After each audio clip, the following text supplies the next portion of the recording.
última hora verão e reconhecerão a verdade. Essas conversões à verdade ocorrerão com uma rapidez que surpreenderá a igreja e somente o nome de Deus será glorificado. O livro de Ezequiel, capítulo 28, começa com um anjo que começa a nossa história com um anjo de nome Lúcifer.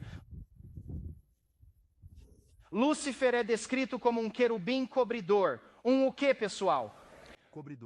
Cobridor. Para entender o querubim cobridor, voltemos ao Antigo Testamento, ao livro de Êxodo 25, onde a Bíblia descreve uma construção que Deus instruiu Moisés a fazer.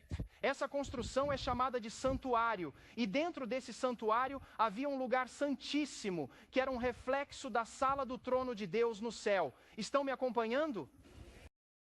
Naquela sala do trono havia algo chamado Arca da Aliança, e sobre ela havia algo chamado propiciatório. Agora, esse propiciatório, ele representa o próprio trono de Deus. O propiciatório repousa sobre a Arca da Aliança. Ouçam o que isso nos diz, amados, que no céu o fundamento do trono de Deus era a sua lei, porque era isso que se encontrava na Arca da Aliança. Estão me acompanhando até aqui? A Bíblia diz que de cada lado desta arca havia 2 anjos, e eles eram chamados de quê? Anjos cobridores. Essa palavra significa defender ou proteger. Vejam o que isso nos diz sobre Lúcifer. A função de Lúcifer no céu, conforme sua descrição de trabalho, era proteger e defender a lei de Deus. Uau! Ele estava na presença de Deus, ele devia guardar a santidade da lei, pois era o fundamento do governo de Deus. Mas a Bíblia nos diz em Ezequiel 28 que Lúcifer foi perfeito até que o quê? Nele se achou iniquidade. Agora me ajudem. Iniquidade, conforme a palavra de Deus, é pecado. E pecar é transgredir a lei. Assim, Lúcifer, que tinha a responsabilidade de guardar a lei de Deus, acabou se rebelando contra essa mesma lei. Desse modo, meus amados, a primeira grande guerra que já eclodiu em toda a existência foi travada por causa da lei de Deus. Por que será que a Bíblia nos diz que Lúcifer enganou 1/3 dos anjos? Amém. E precisamos nos perguntar, como Lúcifer enganou 1/3 dos anjos? Lúcifer disse, anjos, querem ser maus e juntar-se a mim? Não, isso não é engano. O livro de Isaías, capítulo 14, nos diz que Lúcifer afirmou que ele poderia ser, ou que ele seria, semelhante a quem? Altíssimo. Juntem as peças. Ser como o Altíssimo significa ser justo, significa ser reto como ele é, santo como ele é. Ouçam o que Lúcifer dizia. Lúcifer estava dizendo, eu posso ser santo como Deus, sem precisar de uma lei que me diga como fazer isso. Certo? Vocês já ouviram esse argumento antes? Que não precisamos de uma lei para sermos semelhantes a Deus? Amados, esse é um argumento de auto-justiça. E foi isso que enganou 1/3 dos anjos no céu. Lúcifer não disse, quero ser mau, mas sim, há outras formas de retidão além de Deus. Assim começou a rebelião e ele enganou 1/3 dos anjos. Estão me acompanhando? A Bíblia nos diz que Lúcifer e seus anjos foram expulsos. A questão que surge agora é por que Lúcifer não foi julgado imediatamente? Já se perguntou isso? Simples, amados. A resposta é profunda. Em Deuteronômio 19, 16 a 19, a Bíblia revela um princípio dado a Moisés e aos filhos de Israel. Sempre que surgia uma controvérsia entre 2 partes, era preciso que existisse um terceiro elemento. Uma o quê, pessoal? Uma terceira parte para discernir entre as duas. Isso é justo, não é verdade? Agora peguemos esse mesmo princípio e o apliquemos à nossa história no céu. Quando Lúcifer e seus anjos se rebelam, quantos lados existem no céu? São 2, Deus e seus anjos, e o diabo e os anjos dele. É como se houvesse um impasse. O diabo está acusando a Deus, e se Deus se sentasse para julgar o diabo naquele exato momento, isso teria sido visto como injusto. É como me processar e eu dizer, ok, eu sou o juiz.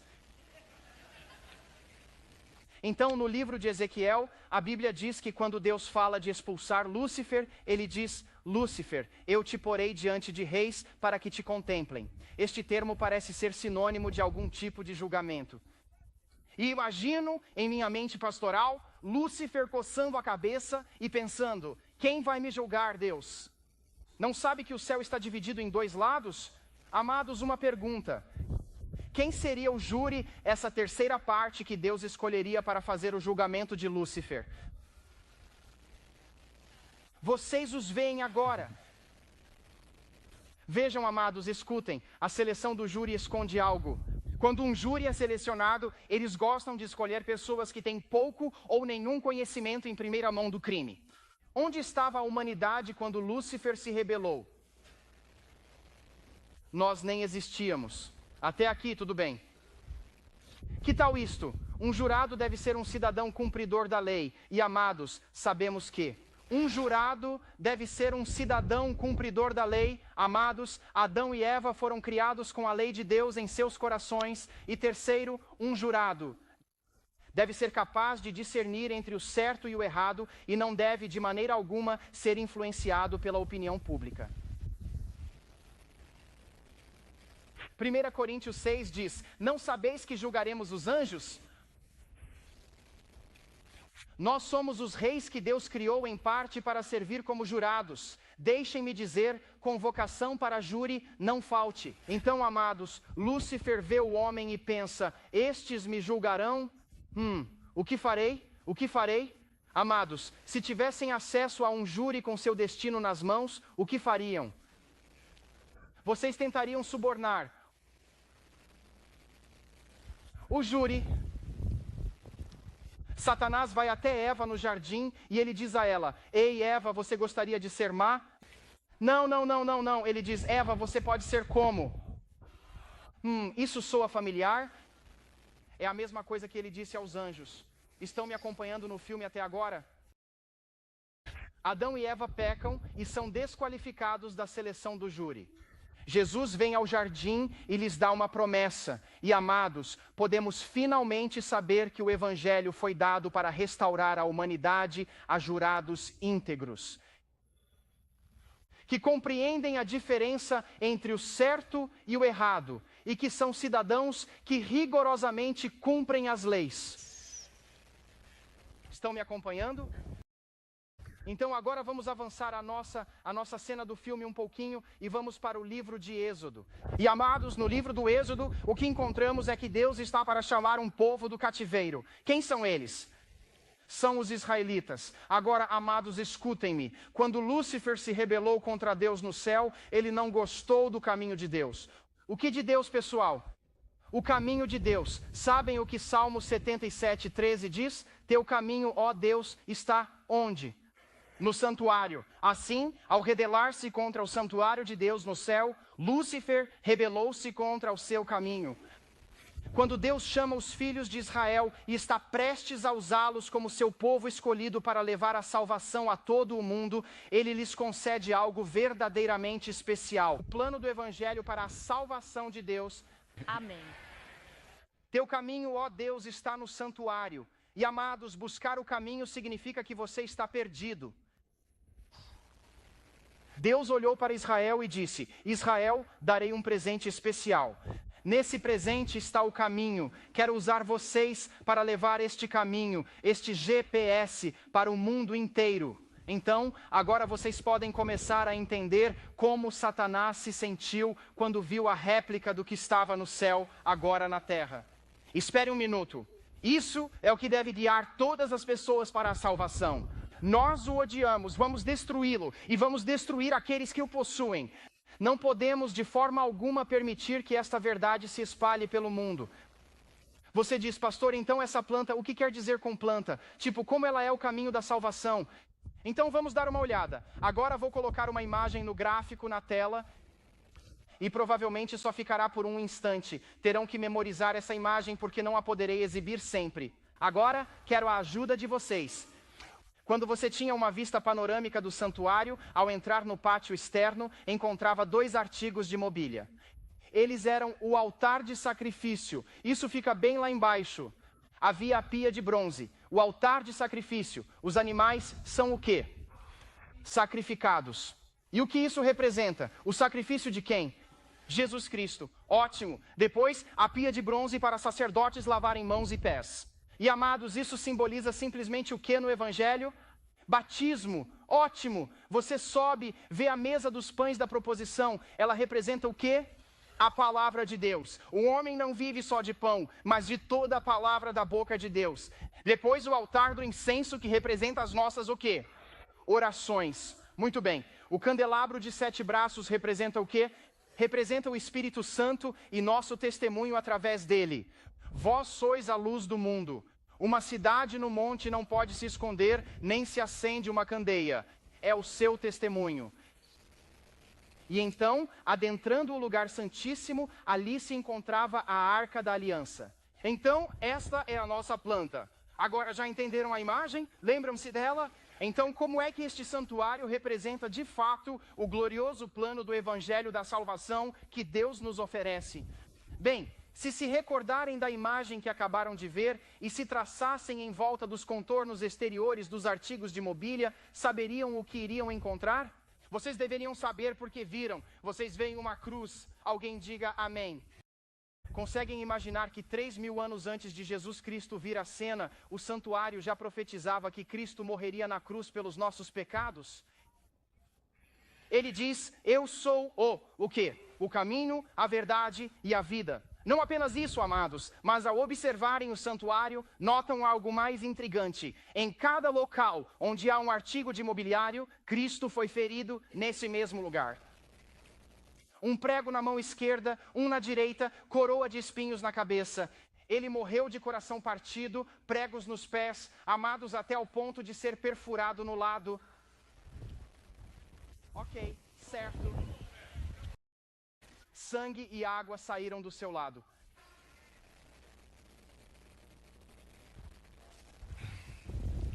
Certo, vamos tentar. Deus liberta seu povo por este plano, por este caminho, repetidamente. Olhemos para Israel. Quando estavam sendo libertados do cativeiro, a primeira coisa que Deus fez foi mandar que fizessem um sacrifício e pusessem o sangue nos umbrais. Que móvel? Qual peça de mobiliário? O altar de sacrifício. Muito bem, isso é Êxodo 12. Em Êxodo 14, a caminho da liberdade, Faraó diz, o que fiz? Mudei de ideia, vão atrás deles. E o que Deus faz? Ele abre o mar vermelho. Vamos lá, pessoal, o que é isso? É a pia, é o batismo, uau! Depois de chegarem ao outro lado, em Êxodo 16, adivinha o que acontece? Eles dizem, estamos com fome. E o que Deus faz? Faz chover maná. Então, depois disso, creio que é Êxodo 16 ou Êxodo. Desculpem, Êxodo 17 ou 19, onde Deus diz, Israel, és meu tesouro, minha luz ao mundo, meu povo para a salvação da terra. E amados, vemos Deus os levando em essência ao candelabro de 7 braços. No mesmo capítulo, Êxodo 19, Deus diz a Moisés, Moisés, que o povo se prepare por 3 dias para se encontrar comigo. Preparação do coração. Por quê? Porque em Êxodo 20, meus amados, Deus desce e proclama o quê? Os 10 mandamentos. Vamos abordar mais alguns, se estiverem de acordo. Jesus nasce numa humilde manjedoura no meio dos animais como sacrifício. Diremos que ele nasceu no altar de sacrifício e foi batizado aos 30 anos. É a pia. É então levado ao deserto e tentado. A primeira tentação, transforma esta pedra em pão. Segunda tentação, atira-te deste penhasco e faz uma oração presunçosa a Deus. Terceira tentação, sei que vieste pelo teu povo, o candelabro. Prostra-te e eu te darei o teu povo. Jesus vence as 3 tentações e continua a pregar a lei combinada com a misericórdia de Deus. Ou podemos inverter. Jesus deixou o céu, seu trono, viveu uma vida de oração baseada na palavra de Deus, deixou sua luz brilhar, foi batizado e depois crucificado. Mas amados, me escutem. Ah, que tal? Mateus, Marcos, Lucas e João tratam do sacrifício de Cristo. O livro de Atos é sobre o batismo do Espírito Santo. Essa é a pia. De Romanos a Judas, todos falam da importância do estudo bíblico, oração e testemunho. Apocalipse nos leva ao trono de Deus. Amém. Amados, devemos conhecer este projeto. É o plano de salvação, é o que o mundo não consegue entender. Então eu sei que ao querer ser salvo, há um processo. Devo aceitar quem primeiro? Cristo. E se eu aceito a Cristo, serei batizado. E se eu for genuinamente batizado e estiver seguindo a Cristo, eu vou estudar a palavra, vou orar e vou o quê? Testemunhar. E amados, ao compartilharem com seus amigos sobre o plano de salvação, para onde eles são levados, então, amados, entendam, o diabo está furioso com este plano de salvação. Então, observem isto, todo o Antigo Testamento é, na verdade, sobre como o diabo tenta destruir aqueles que possuem o projeto e também destruir o próprio projeto. Estão comigo? Amém. Deus nos dá. Imaginem isso. O projeto é como uma bola de futebol americano que Deus entrega a Israel e diz, levem-na até o fim do campo. Mas Israel, ao invés de prosseguir, começa a correr pelo campo, rebela-se contra Deus e torna-se tão obstinado que ele permite que caiam no cativeiro babilônico. Bem, o que acontece? Somos apresentados a primeira de 3 profecias de tempo no livro de Daniel. Amém. Ok. Então, a primeira profecia é a profecia das 70 semanas. Agora, sobre o que é essa profecia? Simples, amados. Essa profecia é Deus simplesmente dizendo a Israel: Israel, o santuário que o aponta virá em 70 semanas. Se vocês não estiverem preparados para recebê-lo e se persistirem em sua rebelião, eu retirarei de vocês o projeto e o entregarei a outrem. Adivinhem? Israel vem. Jesus vem, mas Israel tristemente rejeita a Cristo. Sabem o que acontece quando ele morre? O véu do templo se rasga em 2, que significa o término do projeto terreno. Jesus, após ressuscitar, ascende ao céu num santuário celestial. E o projeto, o modelo, é retirado do Israel literal e é concedido ao Israel espiritual. Adivinhem, acabamos de ver todo o Antigo Testamento. Deus concede a Israel o dom de línguas para que possam levar esta mensagem de um santuário e sumos sacerdotes celestiais a todo o mundo. E Israel segue em frente, nada pode detê-los. Satanás diz, tenho que pará-los. Então, o que ele faz? Ele primeiro levanta o Israel literal para atacar o Israel espiritual e depois levanta Roma para atacar o Israel espiritual. Mas ele descobre que toda vez que um cristão morre, isso joga contra ele, porque a semente deles apenas o quê? Se multiplica. Então ele diz, preciso mudar minha tática. E amados, isso nos apresenta a segunda das 3 profecias de tempo do livro de Daniel, a profecia dos 1260 anos. E amados, esta profecia simplesmente declarava que se levantaria um poder chamado chifre pequeno, e este chifre pequeno procuraria anular o projeto divino de Deus. Então a questão é, como o diabo usa esse poder da ponta pequena, esse poder espiritual falsificado para derrubar o santuário de Deus? É muito simples. Vamos colocar nosso gráfico na tela de novo. O que ocorreu na Idade das Trevas? É um período de 1260 anos. O que aconteceu? A igreja da Idade das Trevas derrubou as verdades que eram ensinadas pelo santuário. Pastor, o que quer dizer? Simples. O altar de sacrifício, que representava Cristo, foi derrubado e substituído pela penitência. O sacrifício de Cristo não basta para o pecado. Faça penitência. A eficácia do sacrifício de Cristo foi derrubada e algo foi ensinado em seu lugar. Bem, e quanto à pia, que representa o batismo? A igreja da Idade das Trevas disse, vamos trocar o batismo.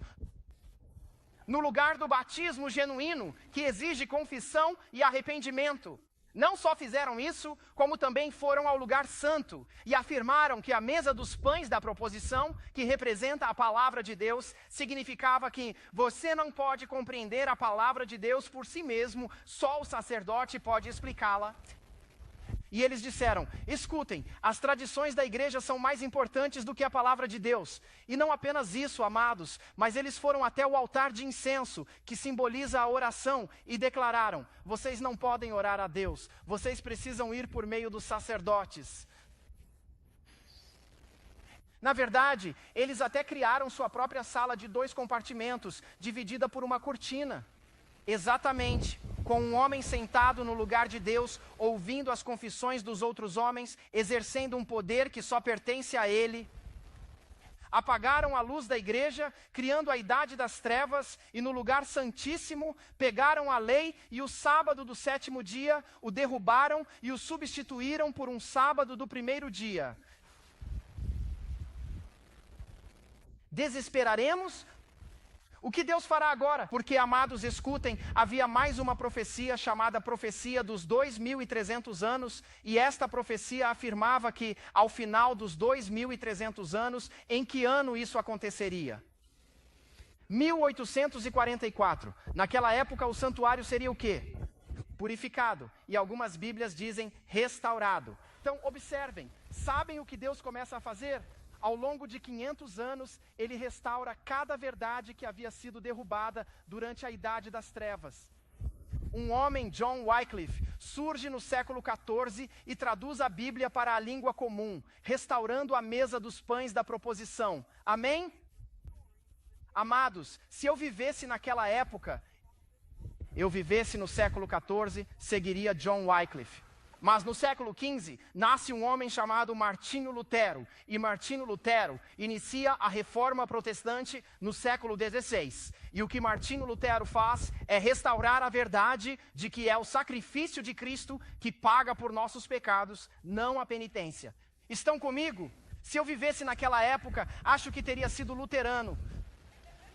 Louvado seja Deus pelo movimento luterano. Sim. Amados, no século XVI, João Calvino também surge, o fundador do movimento presbiteriano, e ele tem um encargo especial pela oração.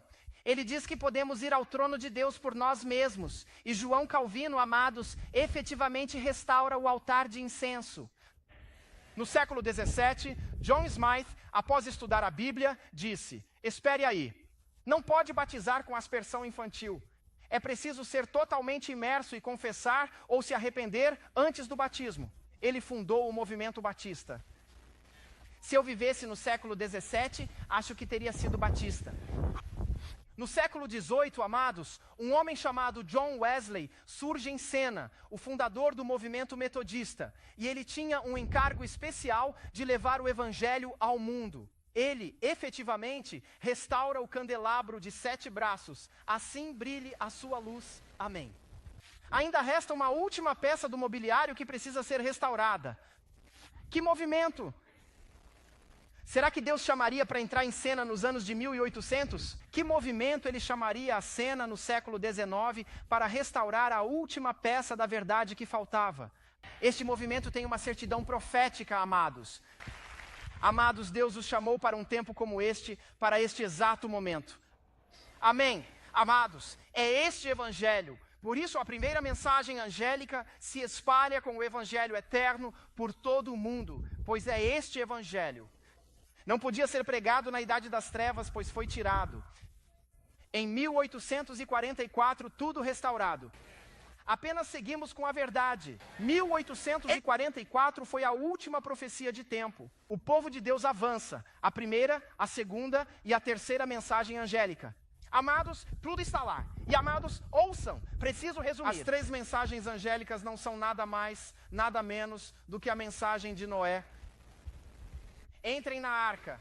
Antes que tarde. Amados, por quê? Porque o selo de Deus está na arca, e todos aqueles que estiverem fora da arca serão marcados para a morte eterna. Os anjos com as 7 últimas pragas são vistos saindo do lugar santíssimo. Por quê? Porque quem recebe as pragas são os que rejeitaram o que havia no lugar santíssimo. Nossa mensagem é: entrem na arca. Salmos 91 diz: aquele que habita no esconderijo do Altíssimo, à sombra do Onipotente. E 10 versículos adiante diz: nenhuma praga. Jesus vem, ele rasga o céu. mortos ressuscitam. Eles vão para o céu, para o júri. Amados, escutem. Quando os livros se abriram em 1844, foi bem assim. Satanás acusa o povo de Deus. Deus abre os livros não para condená-los, mas para desmascarar Satanás como mentiroso. Quando Satanás diz, ele fez isso, Deus diz, meu livro diz que eles se arrependeram. Os livros contêm as provas-chave para salvar vocês, não para destruir. Então os anjos dizem, justos e verdadeiros são teus caminhos, ó Deus, tu julgas com retidão. Quando o juízo começa no milênio, amados, os justos veem os livros e se unem ao coro dos anjos. Justos e verdadeiros são teus caminhos, ó Deus. No fim do milênio, Deus desce e ressuscita os ímpios mortos. E, amados, a Bíblia nos é dito que, escutem, quando os ímpios mortos ressuscitarem, nesse momento, este mundo se tornará o maior cinema que a Terra já viu. Nos é dito que, em vista panorâmica, todos assistirão ao filme. O último filme da Terra. Cada um recorda seu papel. Amados, eu quero que vocês, isso é a vida real. Isso não é faz de conta. Eu não quero que os ímpios olhem para mim e digam, você viu esse filme e não me falou nada? Você me falou do Homem-Aranha, você me falou de qualquer outro filme, e não me falou do filme que realmente importava. Amados, chegou a hora de Deus destruir os ímpios, e serei breve. 2 minutos, amados. O tempo está se esgotando. O tempo está acabando. Deus deve destruir os ímpios, mas, amados, entendam que a razão pela qual Ele usa o fogo não é ira, e sim amor. Vejam, amados, Deus é fogo consumidor, e Cantares de Salomão diz que esse fogo é como amor. Sentiram esse fogo? É assim que Deus é, amados.